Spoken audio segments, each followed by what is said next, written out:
Okay, it's June the 20th and I've just planted my garden.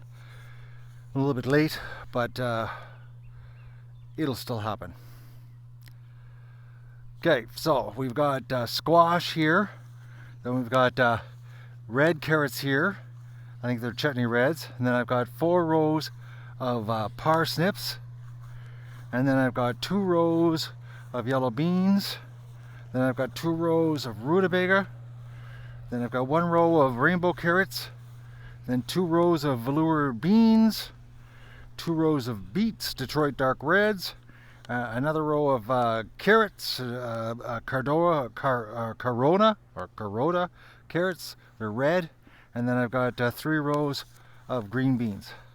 And that is the garden happening for this year, the start of it anyways.